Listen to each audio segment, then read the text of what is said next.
Hi guys, good morning, good afternoon, good evening, wherever you are again. So this is me again, Chisholm. Today we're going to talk about communication. Communication. This is one big part as a business analyst. You being able to communicate with your stakeholders.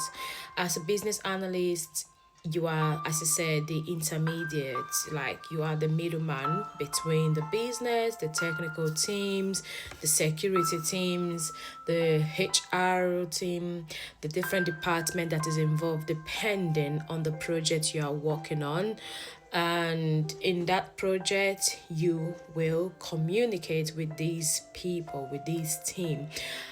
But before I talk about the communication skills or the styles or the approach, there's something I learned about deep listening. And now, deep listening, it should be general with everybody. So when you're having a meeting, when you have maybe you scheduled a section or a workshop, deep listening is very, very important. And one of the skills with deep listening is that you need to create space, a place of safety. So when people are talking, when the different stakeholders are bringing their thoughts and their ideas or their problem or their issues, what do? You let them speak, create that space, make sure that you make them comfortable as well. And also listen to yourself when you speak as well. So when you're talking to someone, you're responding back to them, you make sure you listen to yourself, that you're passing the information correctly to them, or you also imagine the person receiving the information that you are passing. Now, be curious as well, ask questions. That's one thing about a business analyst. Learn to ask questions, especially when you do not understand clearly what the situation is. So if they say do X, Y, and Z, you need to ask deeper question. What does X means? What does Y mean? Do not assume that you understood what has been said in the meeting or workshop or any requirement that has been gathered. You need to ask questions. That's one thing about a business analyst. What you do, you ask questions to make sure you get the deep root cause, or to understand clearly in layman terms what the problem is, or what the objective means, or what is the situation or the solution that they are talking about. Now, when they are talking, now deep listening applies to every aspect of life, not just business analysts. But this deep listening is one thing I learned in one of the workshop I attended last time, and this is for leadership, but it applies. Now, that deep listening is something that when they are having, for example, a stakeholder conflict, and different stakeholders are bringing their different views, and they are having their conversation, disagreements, what do? You listen carefully. You do not listen to respond immediately. You listen to understand their point of view, and then you respond. When they are talking, watch their body language as well. Yeah.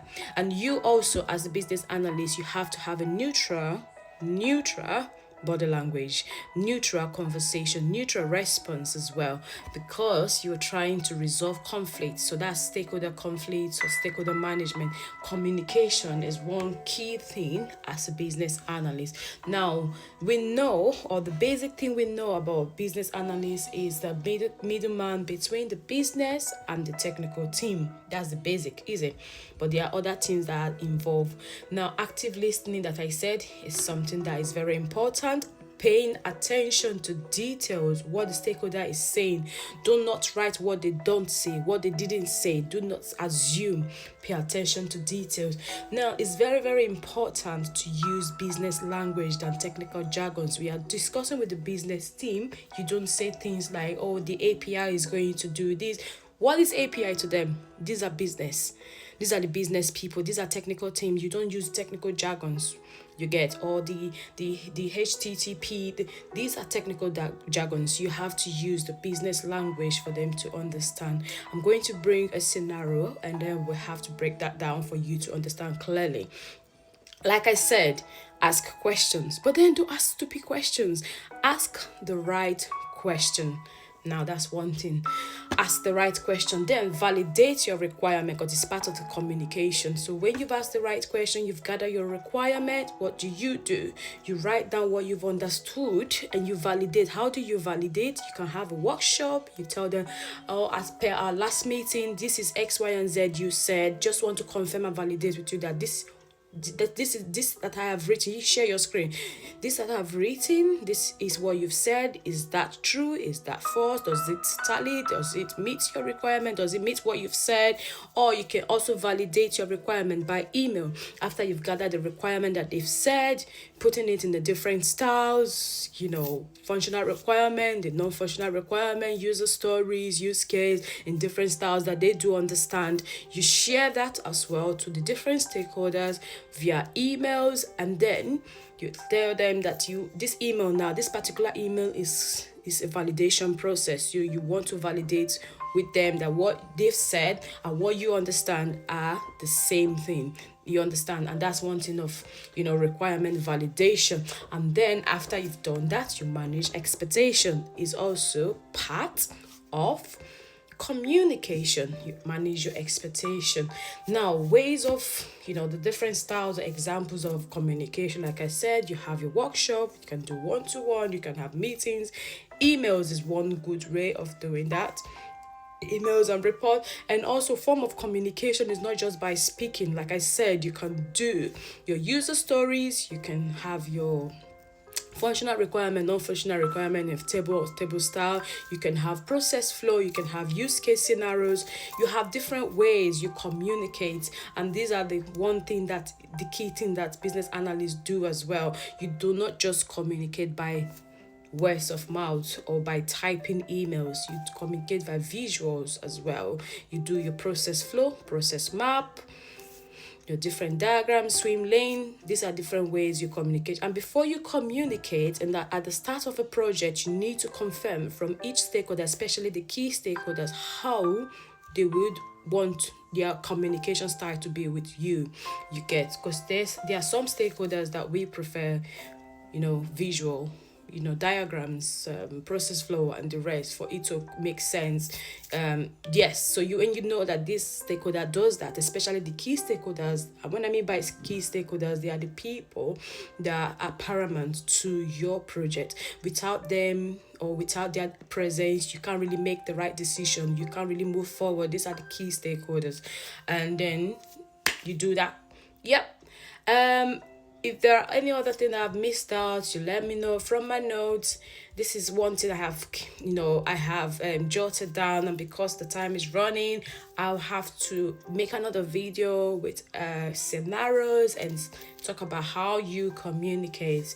Now, with the technical team, I didn't even mention. The technical team, they are different communication style. You have to be precise, you have to be clear, you have to use technical teams. And now with the technical teams, this is where you use more of the user stories, because the technical team, they don't like just too much words that you write on the document. So much document, you just like it precise. You have to go straight to the point. As a user, I want to be able to then you write your acceptance criteria. Given that, you follow the process.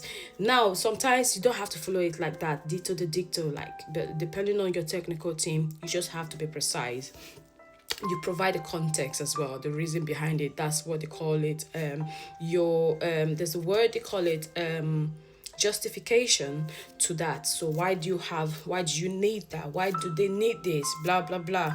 And then you encourage feedback. You can also use visual models as well. You diagram, workflow, process flow, just for them to understand. And that even effective communication, you can do stand-up meeting every week, or 2 weekly rather, just to know where they are, to make sure they understood what is going on.